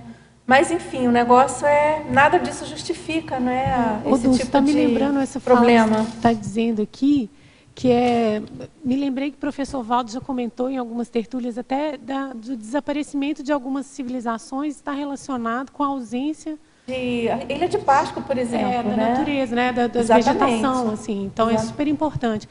E essa semana eu li um artigo que falava também de alguns apicultores que estavam ficando bem preocupados com o sumiço das abelhas. E que a preocupação que se tem com isso, né? De vez em quando passa um período onde em alguns locais, já aconteceu nos Estados Unidos e tal, e que eles ficam bem apreensivos porque você não há a polinização das plantas, né? Das flores e tal, e que isso, algumas pessoas colocam isso de uma maneira até meio catastrófica, dizem que eles dão 4 anos, a civilização acaba, né? É uma coisa assim meio esquisita. Mas, de qualquer forma, ajuda a gente a pensar, né, no sentido da importância que tem a natureza na vida cotidiana, mesmo a gente não estando diretamente relacionado, mas é super importante a conservação, a preservação, né, para essa questão da vida, né, da preservação da vida humana. E aí me veio, assim, só para completar, essa questão do discernimento também em relação a... Você estava falando assim da questão do experimento, né, da gente ter uma atitude mais proativa em relação à natureza. Me veio muita ideia da gente ter esse discernimento, de fazer essa discriminação energética dos locais, das próprias plantas, né? Porque tem algumas plantas elas não fazem bem, né? Tem algumas plantas que elas causam alergia, elas são agressivas, elas têm espinhos, elas são venenosas, e aí a gente conseguir fazer uma discriminação do ambiente mais positivo, de um mais negativo, até para a realização desses experimentos, né? Com certeza, esse tipo eu acho que isso discriminação é bem importante. Com o tempo você passar e desenvolver cada vez mais isso, né? Que aí é você ter lucidez para esse ambiente que você está energético, né? Porque já a própria Floresta da Tijuca, eu já tive... Tem ambientes que não são morei tão lá, bons, né, um tempo e tal, e de vez em quando eu ia lá. E não raro eu saía babando da Floresta da Tijuca. E aí eu falei assim, não, mas a coisa aqui não é tão simplinha assim, não. Sabe? Então, assim... e tem algumas pessoas que saem e voltam totalmente energizadas, e eu saí arrastando, né? E aí, mas depende do local, Lá tem muito lugar que o pessoal faz desova de cadáver. Depende, Fora que ali, como é uma área urbana, você também deve ter exposta, toda uma captação né, das plantas do holopensene padrão, né? E eu acho que isso também é importante. Claro, com certeza. Você tocou num assunto bem importante, essa questão de discriminar a qualidade das energias daquele ambiente, mesmo sendo mais natural e com mais... porque eu achei legal você colocar a questão do discernimento, de usar isso como um experimento. Né? Que é tipo sair da rede, né? De ficar só na contemplação, no bem bom. Porque senão você vira planta, né? Você vai ficando lá passivo, depois vira planta, né? Nem pensa muito. E essa questão da comparação, né? Para isso que você está colocando, eu acho bem importante. Comparar. Fazer num ambiente, fazer em outro e ver as diferenças. Ser o que é do lugar, o que pode ser de consciência, o que está atrelado ali no lugar, né? A gente tem... assim, ficar menos ingênuo, né? Eu acho que a gente tem uma certa ingenuidade com a questão da natureza. Por isso que eu acho que essa questão do experimento, ela traz para a lucidez, assim, do que você está colocando aqui, né? Isso mesmo. Muito bom. Nesse sentido aí, eu queria que você clareasse para a gente o crescendo, na página 23, o crescendo expedições científicas, imersões holofilosóficas? Bom, a questão das expedições científicas, no caso, eu estou me referindo a essas expedições em geral, por exemplo, essas que eu relatei, né, desde o século XVIII, na verdade, da era dos descobrimentos, por exemplo, mas eu coloco como crescendo porque o que eu penso? Que essas expedições científicas, é claro que elas tinham, obviamente, um caráter, vamos dizer assim, de conhecimento, de tentativa de domínio, entre aspas, da natureza, e claro que tem um lado positivo. Mas o que eu quero chamar a atenção aqui? Para a gente realmente qualificar a nossa relação com a natureza, não no sentido de tirar proveito do que a natureza tem, de dominar ou de levar tal espécie para tal local, ou de fazer a biopirataria tão corrente até hoje, né, tão em voga no século XXI, mas a gente pensar a natureza de uma maneira holofilosófica, tirar partido disso enquanto um bem, um patrimônio a ser usufruído de uma maneira cosmoética. Por exemplo, fazendo autorreflexão usando essas fitoenergias, né? Mas é claro assim, que a gente também não pode ser ingênuo, né? Você pode me perguntar, puxa, mas a gente tem a questão da sobrevivência, a gente tem a questão aí da agricultura, do agrobusiness, enfim. Mas aqui eu procurei fazer uma conexão em relação à questão cognitiva mesmo, de relação assim mais íntima. Que tinha, né? Tinha essa questão da... Tinha não, acho que ainda tem, assim, pessoal que pesquisa. Mas uma coisa é você fazer uma pesquisa científica, por exemplo, essas expedições até hoje, que vão à Antártida, não sei aonde, enfim, Ilhas Galápagos, até hoje, na própria Ásia, tem muitas, né? Nas ilhas, enfim, do Pacífico. E a outra coisa é você manter essa relação de pesquisa de uma maneira holofilosófica, que eu acho que muda completamente. Porque, assim, a primeira vez que eu vi, eu pensei, crescendo, ciência e holofilosofia, né? Mas é a holofilosofia, envolve toda a interação do sujeito com o ambiente, né? Não é só filosofia, né? Não. Pois é. E a ciência no sentido assim, só de taxonomia, taxologia, dessa coisa mais... na verdade, aqui a gente está falando de uma relação bidimensional, intrafísica, para menos multidimensional. E uma multidimensional cosmoética, né? Que aí dá uma boa diferença. E claro que precisa envolver a multi, precisa envolver a intrafísica, né? Intrafísica claro. também, sim. Por isso que é crescendo, né? Que ela vai crescendo. Isso. Dulce. Obrigada. Dulce, agora, aqui na parafatologia, gostaria de te perguntar, da quarta linha, de baixo para cima, a impregnação ortopensênica a partir da fitoconvivialidade multidimensional. Isso aqui eu falei ainda há pouco, acho que quando eu respondi para ele. O que acontece? Quando você passa a fazer mais experimentos, por exemplo, consecutivos, e você mantém uma interação maior, você amplia, você intensifica uma convivialidade com as plantas, com as energias imanentes naturais, isso ocorre. Isso é como se você ficasse ali tão impregnado daquelas energias que você tende a ter uma ortopensenidade, porque você entra numa harmonia, num equilíbrio, e esse equilíbrio produz. Eu já fiz, né? Eu tenho alguns experimentos bem interessantes sobre isso. A mudança é muito grande, assim, de como que você fica mais equilibrado mesmo, com um pensamento mais centrado, mais homeostático. É bem interessante eu penso assim que vale a pena, assim. Acho interessante. É uma linha de pesquisa, né? Nada. Agora tem aqui uma pergunta na argumentologia, página 24, Parágrafo impacto, letra A. Energossoma, poderia explicar o item acumulabilidade? Na sua experiência, como você sente o EV se acumular no sentido de durar mais tempo que o habitual? Bom, das minhas experiências com EV, ele tem uma longa escala, uma larga escala, né? Tanto você pode fazer um EVzinho meio xoxo, quanto você pode fazer um EVzão super poderoso. E, sei lá, mas em geral, nas experiências projetivas, o EV é daquele realmente mais poderoso. É aquele estado vibracional que permite as projeções conscientes. Então, você pergunta aqui na minha experiência.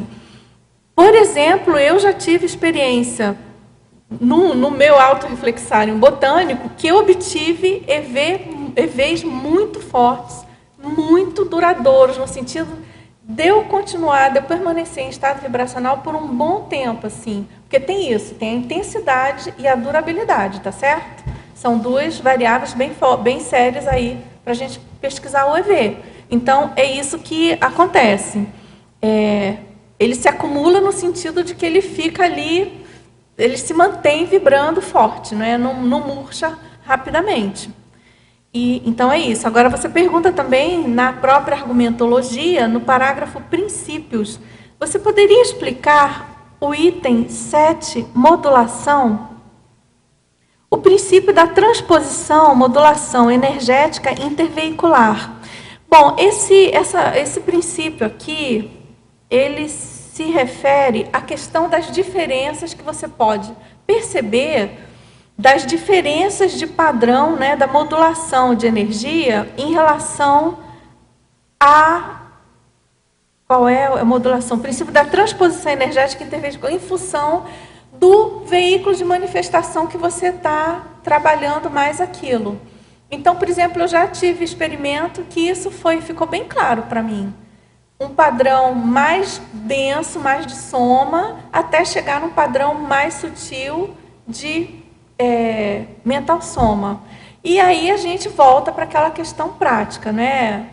Eu espero que as ocorrências aumentem, né? Eu não tenho tantas assim, mas a gente sabe que uma coisa é o padrão do estado vibracional de uma projeção de mental soma, e outra coisa é um padrão você totalmente aqui na dimensão física, densa. Então, assim, isso é um princípio, tá certo? É um princípio aí do cosmos, né?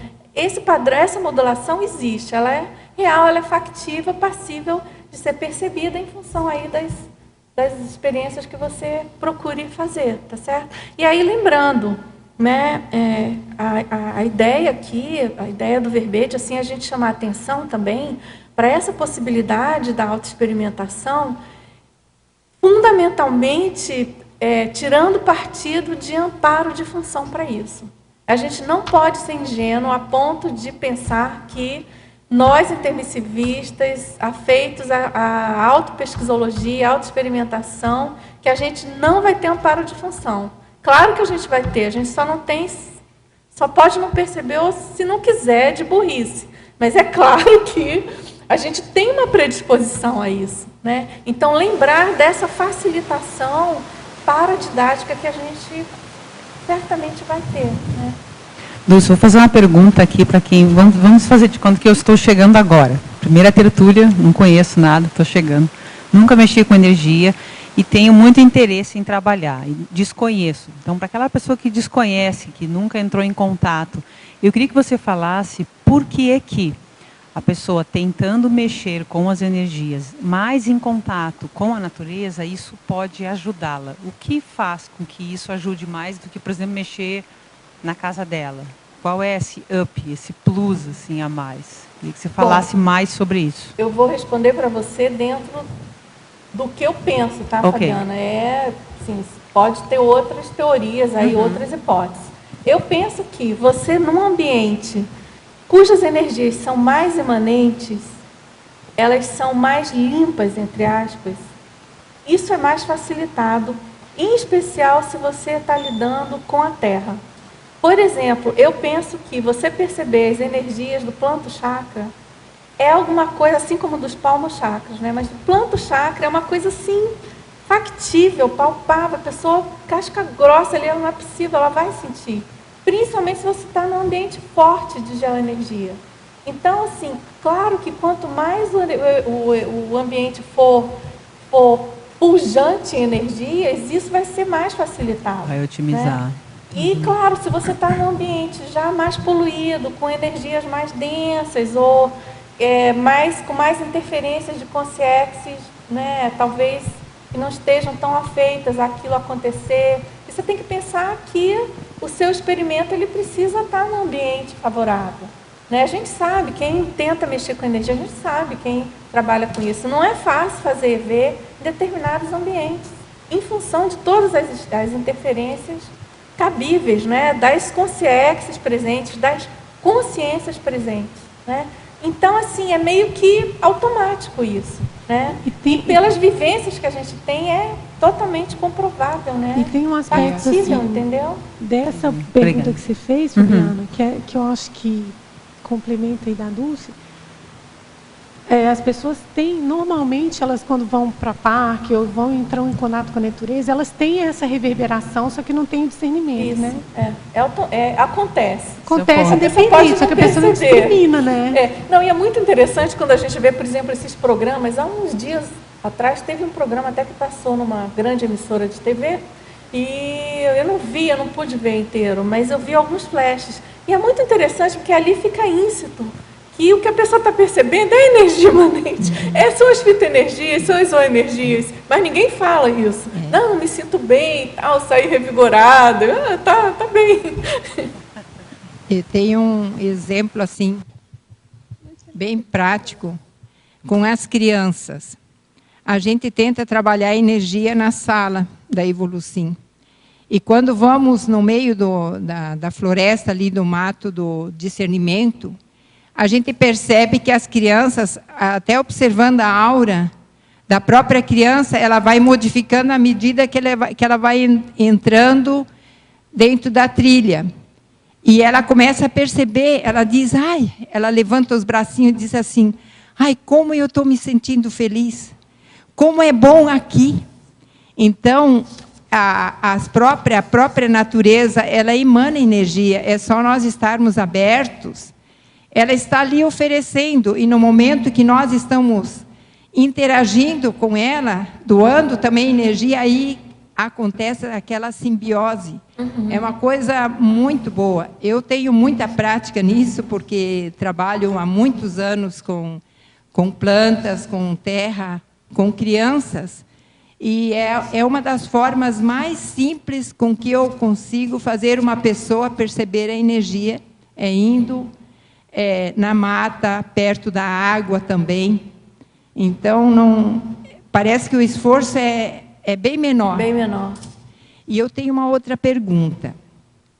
Assim, eu interajo com o alimento da natureza. No momento em que eu me alimento de um produto que não sofreu pelos agrotóxicos ou por outras questões de envenenamento, eu tenho bem outro retorno e a minha energia com a natureza, no todo, se torna diferente. Então, como é importante quem tem um espaço tentar cultivar os seus alimentos. Porque não precisa muito espaço plano. Você pode fazer no ar. Você pode fazer uma horta suspensa, onde você, dentro de vasilhas, você vai plantando. Até no Globo Repórter, não sei se foi o Globo Repórter ou o Globo Rural, mostra de uma comunidade no Rio de Janeiro que eles estão começando a cultivar suas hortaliças dentro de uma favela. Eles fizeram um elevado e ali colocaram vasilhas e estão plantando. Inclusive, estão até tendo renda econômica com isso. Então, quanto menos nós consumirmos conscientemente produtos sem agrotóxicos, mais saudáveis nós nos tornamos e maior é a nossa interação positiva com toda a natureza, porque nós nos tornamos agressivos no momento em que nós nos alimentamos de produtos que foram agredidos. É muito forte isso. Isso diz o nosso grande mestre, Lutzenberger, José Lutzenberger, ele sempre falava isso. A pessoa que às vezes é nervosa, irritada, tem que ver o que ela comeu. Porque aquele alimento que ela comeu também estava irritado, estava defasado energeticamente. Eu acho que para quem, isso que você falou, para quem come alimentos sem agrotóxicos, né, dentro do possível, eu também acho a diferença bem grande. É igual você comer uma alface hidropônica, é bem diferente de uma alface normal. Então, isso tudo a gente precisa cuidar e prestar atenção, porque são valores que a gente vai deixando de lado, né, a maioria, e a questão é problemática, não é simples de resolver, desde o custo do alimento sem agrotóxico nas grandes cidades, até, enfim, dificuldade para plantio, enfim, é um assunto bem complexo, né, bem difícil. Ao mesmo tempo, difícil e simples de ser resolvido, né, em função aí de interesses, enfim. Nós vamos ter a Escola do Verde, onde nós vamos trabalhar com as crianças, desde a terra, a semente. Se alguém quiser participar conosco, está convidado para aprenderem a plantar, como que se pode plantar e rapidamente produzir muitos alimentos, especialmente a questão de folhas, para a gente se alimentar. Certo, que bom. Boa notícia. Professor? Quer perguntar? Eu queria trazer 2 autoexperimentos aí, de uma fitodessoma por displicência e fitodessoma por orientação. Lá em Porto Alegre nós temos problemas sérios, as árvores estão todas caindo, porque elas estão tomadas de parasitas. E a prefeitura não toma nenhuma atitude por dizer que é natural. Então, quer dizer, o natural, lá na ecologia, com a cadeia alimentar correta, há uma convivência normal. Mas na cidade não se pode fazer a mesma análise. E não podemos fazer nada. Tem multa, não se pode mexer e as árvores continuam caindo. Então, seria uma fitodessoma por displicência. Mas nós vivenciamos aqui em Foz, ali no Serenologia, uma experiência rica. Nós tínhamos um IP no terreno, né, onde inclusive está a casa, e estávamos preocupadas com o IP, porque já tinham arrancado a casca, uma série de fatores, e um pouco preocupadas. E começamos a verificar que tinha um cupim no IP. Não sabíamos se o cupim estava na raiz do IP. E aí, na TENESP, perguntamos aos operadores se deveríamos fazer alguma coisa. E aí, no outro dia, tinha caído um galho enorme, que não destruiu nada da casa, sinalizando que, de fato, nós deveríamos proceder à dessoma do IP.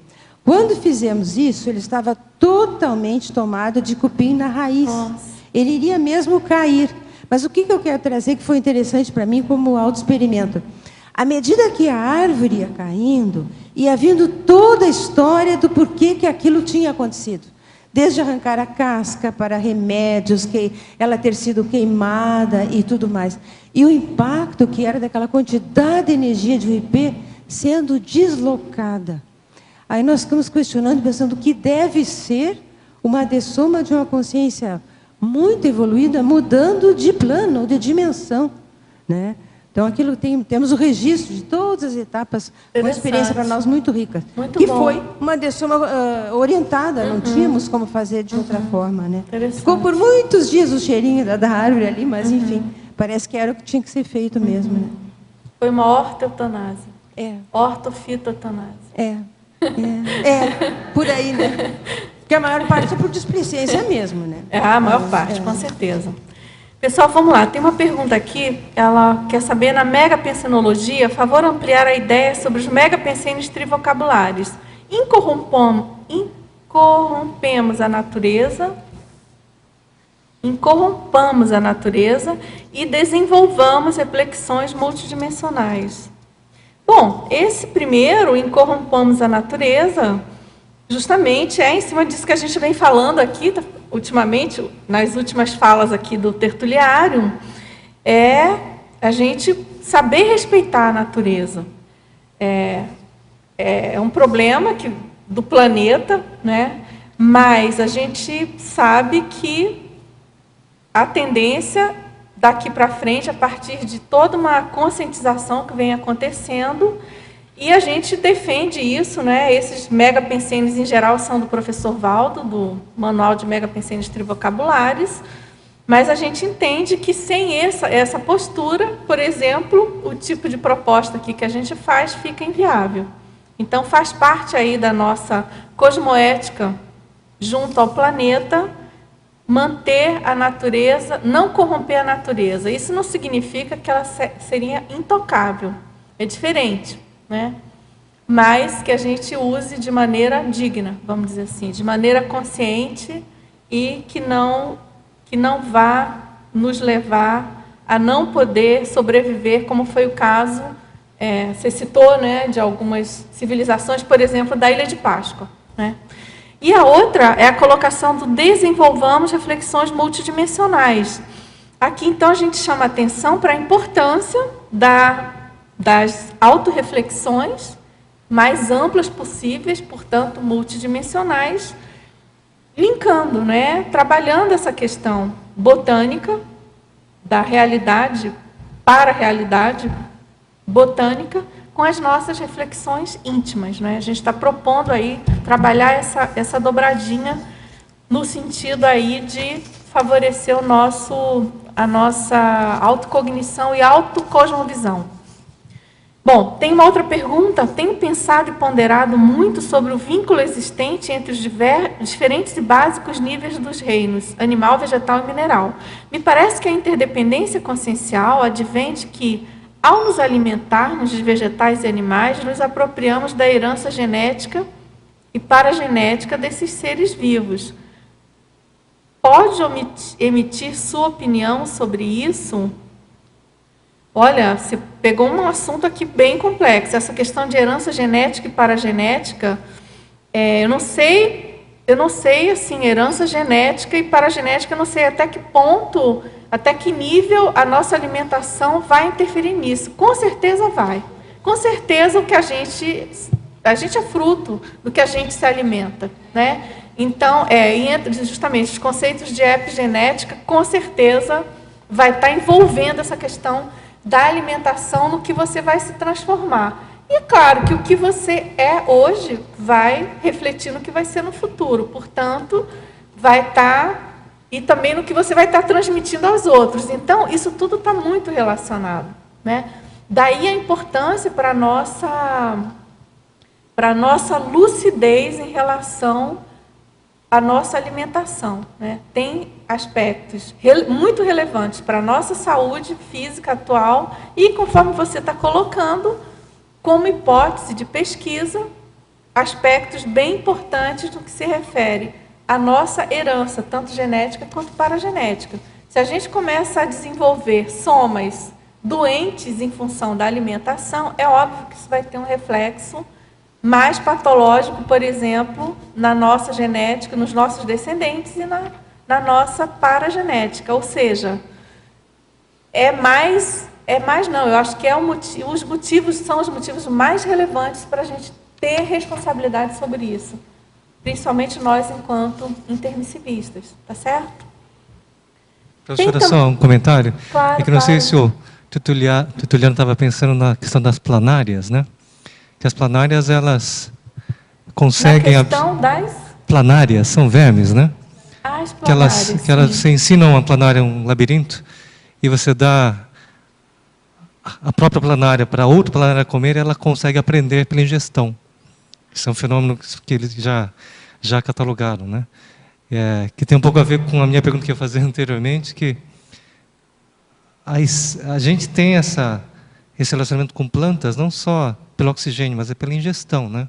A gente precisa de plantas para uma nutrição muito mais saudável. A gente não poderia comer só carne, ou só proteína, ou só beber água. Então, as plantas existem para a nossa nutrição também, digamos, nesse desenho do ecossistema do planeta, né? Mas eu acho que essa é uma crença mais antiga, porque até alguns canibais até acreditavam que comer a carne do inimigo traria força, os trafores e tudo mais. Então, eu não sei se isso acontece na nutrição dos vegetais, mas eu sei que eles são importantes para a nossa constituição, né? Agora, a pergunta que eu faria talvez para a sua pesquisa essa essência que não seja só nutritiva, né? Se a gente tem uma dependência realmente energética de plantas, porque eu acho que é óbvio que é bom a gente ter uma horta dentro de casa, né? Seria excelente se pudesse realmente ter tudo que eu ingiro feito em casa. Mas, por exemplo, eu dependo realmente de alguma massa crítica de plantas para eu ter efeito energético que eu tenho no seu autoreflexarium, por exemplo. Eu poderia ter uma única planta em casa, e qual seria ela, né? Que poderia me ajudar a ficar mais homeostase? Ou realmente preciso de uma floresta inteira? Eu poderia ter, de repente, alguma espécie única para eu poder cuidar todo dia, que eu possa cuidar todo dia?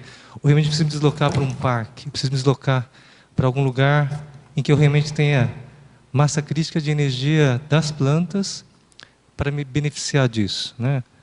Eu queria, talvez, ver a tua opinião a respeito, se há alguma coisa, porque é uma dica para quem vive na cidade, né? Eu não tenho planta nenhuma em casa. Então, eu só tenho os micro-organismos que podem ser vegetais do meu corpo, mas que eu nem tenho noção deles, né? Mas eu queria saber, vale a pena? Tem uma planta que vale a pena eu ter em casa? Olha, eu particularmente acho que vale a pena. Que seja uma, se você não tem espaço para ter vários, que seja uma. Eu acho que, de todo modo, a fitoconvivialidade, né? A Marta aí, nossa verbetógrafa da semana, pode complementar. Eu acho super importante, super válido. Eu penso que, se você pode, mesmo morando num apartamento, num ambiente pequeno, e tem pessoas mais sensíveis ou mais ligadas com esse assunto que elas sentem falta, né? Sentem falta de ter sentem a falta daquela energia, né, presente ali no ambiente. Agora, é claro que o ideal é você ter mais, lógico. Você vai ter mais fartura, você vai ter mais abundância, mas é melhor ter alguma coisa do que não ter nada. Eu penso assim. Você quer falar alguma coisa, só completar Sônia? aqui, Tá com assim o microfone? como nós, existe a diferenciação nas energias conscienciais. As plantas também têm isso. Então, se ele tem, por exemplo, um cactário, é completamente diferente se ele tivesse um orquidário. Né? E, às vezes, a consciência até afiniza, porque o seu padrão é mais parecido com aquela planta do que com a outra. Né? Então, aí uma opção consciencial nesse sentido. Tem um verbete do professor Roberto Laine, que ele chamou Botânica Atrativa, que trata desse assunto, da relação, da atração que você tem por determinadas espécies. Bem interessante, depois dá uma olhada nessa tertúlia. Eu vou dar uma olhada, queria ver se tem algum nome de uma planta que seja uma doadora universal, por exemplo. Defendendo... A frutífera em casa, eu vou te... Gente, vamos lá então. Ô, Du, só completando rapidinho.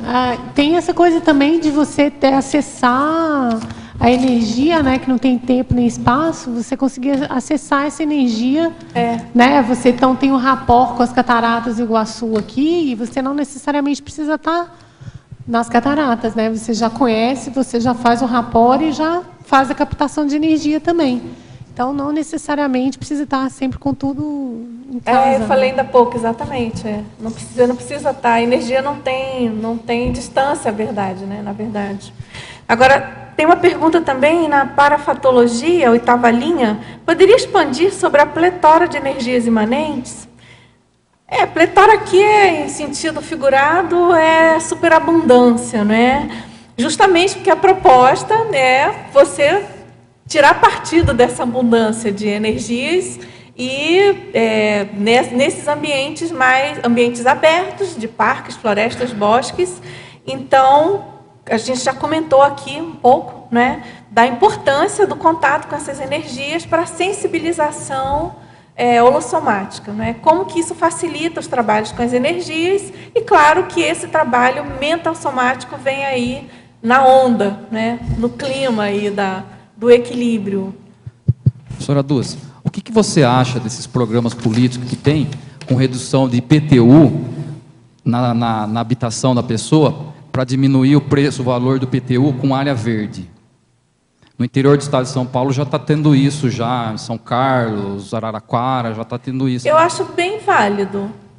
Eu acho válido. A gente tem que ver aí, teria que ver caso a caso dos detalhes, se a coisa está bem resolvida do ponto de vista técnico, mas eu penso que essas iniciativas governamentais para melhoria da qualidade de vida nas cidades em geral, a exemplo de verdes, calçadas, Eu acho que muros, né, para evitar aí, terrenos baldios perigosos, eu acho bastante válido. Acho importante, é uma maneira de chamar a atenção do cidadão, né, do morador, para a participação dele, chamar a responsabilidade e entra aí a meritocracia, né? Ajudou, então vamos dar um apoio aí, um incentivo, tá certo? Tem também uma pergunta aqui, finalizando. Há 3 meses me mudei para uma casa onde no lugar do jardim foram colocadas pedras, britas para acabar com ele. O espaço está totalmente tomado por tiriricas, que, como sabemos, é uma erva daninha difícil de exterminar. Haveria repercussões energéticas negativas caso eu fizesse uso de venenos específicos para esse fim? Um dos motivos pelos quais escolhi essa casa foi justamente por ter espaço para jardim. Pode explanar a respeito? Bom, mas se você quer fazer um jardim, eu não sou especialista nisso, gente, mas eu acho que, se alguém quiser complementar, eu acho que é uma coisa que você não deve fazer, jogar veneno nenhum. Você deve retirar da maneira mais orgânica possível, fazer o tratamento da terra existente, fazer reposição, enfim, da maneira mais técnica do ponto de vista natural, né, sem agressão à terra, que isso é um principal problema desses venenos. Aqui em Foz, por exemplo, eles usam muito nessas pedras e nos calçamentos, né, para evitar que nasça. E a gente sabe que é um problema depois, se você quiser plantar alguma coisa. Então, não faça isso. Use uma solução mais natural, vamos dizer assim. Até porque sem veneno. Não vai matar só a planta, vai fazer mal a ela também. Ah, também. Ainda tem esse detalhe importantíssimo, né? Você não vai fazer mal só à planta, nem à terra, ao solo, a você também. E aproveite aí o espaço e faça o seu jardim. Agora tem uma pergunta aqui. Próximo a Belo Horizonte tem um parque muito bonito, com várias e lindíssimas cachoeiras, trilhas envoltas de belas espécies de plantas e árvores. Nos finais de semanas é frequentado por grupos de jovens, onde se vê para todos os lados sexo, bebidas, drogas. Como ficam as energias desse lugar tão lindo? É claro que elas vão estar bem poluídas, não é? As coisas não são tão românticas assim como a gente pensa em matéria de natureza. E a gente falou ainda há pouco aqui do problema das florestas urbanas, por exemplo, do acesso a pessoas que mal intencionadas ou mal acompanhadas. Então, provavelmente as energias desse local não vão estar propícias a você trabalhar com as suas energias do ponto de vista que a gente está propondo aqui. Você pode tentar trabalhar até para ajudar a limpar o ambiente, dependendo aí do seu estofo energético, né? Dependendo, é melhor até você evitar. Nós temos que lembrar que o homem é um dos maiores predadores. Exatamente. Né? Falta conscientização. Com certeza. Né? Com certeza, professora. Agora, a gente tem uma pergunta aqui na argumentologia, na página 24. Ela pergunta: o aproveitamento melhor da interação energética no reflexário botânico para ampliação da grafopensenidade passa, no meu caso, principalmente pelo efeito da antiemocionalidade. Parágrafo impacto, item C, psicossoma. Mas penso também que são necessários o investimento na autopesquisa e a atuação comprometida com o mini-peça do maxi-mecanismo interassistencial. Você poderia comentar? Bom, aqui o item C, como você bem coloca, psicossoma. Certamente, agora, é claro que para você tirar o maior partido possível do autorreflexário aí, na ampliação da sua grafopensenidade, é claro que você tem que abrir espaço pensênico para isso, né? Não adianta você se predispor a fazer uma coisa sem abrir sem ter essa disposição mental, esse espaço pensênico, como eu chamo, que é você abrir alas, né? Olha, eu vou realmente ter mais produtividade grafopensênica, eu vou abrir mão de outros prazeres, de outros lazeres, para ter mais produtividade. Não tem milagre, né? O dia tem 24 horas, você tem que abrir mão de alguma coisa se você quer produzir. Agora, com certeza, a gente sabe que as questões psicossomáticas de origem psicossomática, elas são das maiores entraves para a produção mental somática, né? A experiência já mostrou, a gente aí dando aula aí nos cursos de formação, nas atividades grafo-pensênicas, né? Na própria verbetografia. Então, é importante mesmo você se apropriar dos experimentos, por exemplo, aqui, da acuidade, não é? Você pode, através desses experimentos, você identificar os travões emocionais que você tem a serem superados, que podem estar impactando em você não conseguir fazer alguma produção escrita, você melhorar o seu próprio autoafeto, no sentido de você ter mais, como é que se diz, autoestima mais elevada. Muitas pessoas que não conseguem escrever não fazem isso porque tem baixa autoestima, já parte do princípio, tem muita dificuldade, não posso, não sei. Enfim, então vale a pena você dar uma analisada nesses itens relativos ao psicossoma, porque, embora pareça uma discrepância, né, quase um paradoxo, são os problemas de ordem emocional mal resolvidos, que muitas vezes impactam a pessoa e inibem a escrita, tá certo? Então, aí mais uma dica para o usufruto aí do autorreflexário botânico, você trabalhar aí essas questões emocionais, por exemplo, visando aumentar a produtividade autoral, tá certo? Pessoal, nosso tempo está esgotado. Agradeço muito a participação de todos, perguntas aos teletertulianos e, como sempre, espero de mim mesma mais verbetes e até a próxima. Obrigada aos nossos comerciais. Obrigado. As pontuações da tertúlia de hoje, tivemos 33 assinaturas no livro de presença, 20 perguntas presenciais e 14 perguntas online. Hoje teremos os recados da Maria Isabel sobre o debate no CAEC e sobre o encontro do Colégio Invisível da Cosmoeticologia. Boa tarde a todos. O debate de domingo do CAEC terá como tema Oficina de Bolsões Holopensênicos. Esta oficina será uma construção conjunta dos participantes que irão elencar os bolsões holopensênicos já identificados na CCCI, levantar os perfis desses bolsões através da identificação de trafores e trafares destes bolsões e mapear o bolsão ou os bolsões que mais comprometem a sua desenvoltura evolutiva. E será domingo, das 15 às 17, no Salão Verde, ali contíguo ao restaurante. Agora o convite para o 17º Encontro do Colégio Invisível da Cosmoeticologia.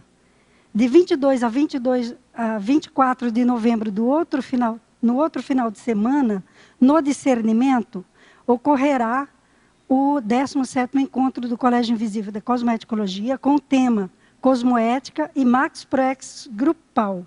Teremos algumas apresentações, alguns trabalhos, a saber, aspectos do ethos ginossomático e da cosmoética, com a professora Ana Seno. Cosmoeticons, professor Ulisses Slosser. Descensão cosmoética do temperamento monárquico, professora Valesca Ferreira.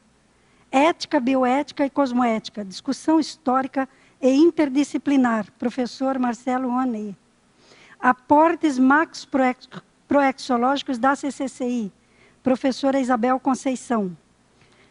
Teremos ainda 4 biografias, da Berta Lutz, com Tânia Guimarães, Hipólito José da Costa, com o professor Eucardio de Rosso, Eleanor Roosevelt, com a professora Elizabeth Rodrigues, Tomás Salustiano Gomes de Mello, com a professora Ana Cláudia Prado. E no domingo à tarde, uma atividade aberta a toda a CCCI, ou seja, gratuita, né? Onde o professor Everaldo Bergonzini vai apresentar pela primeira vez, de modo teórico, digamos, prático, a técnica de construção do CGC. Ele já vem aplicando isso em algumas ICs. Haverá uma mesa de debate com as experiências de código grupal de cosmoética na CCCI onde as ICs Conscius, Ectolab, Intercamp e Unicim apresentarão os resultados da construção do CGC neste evento. Convidamos a todos para ambos os eventos. Obrigada.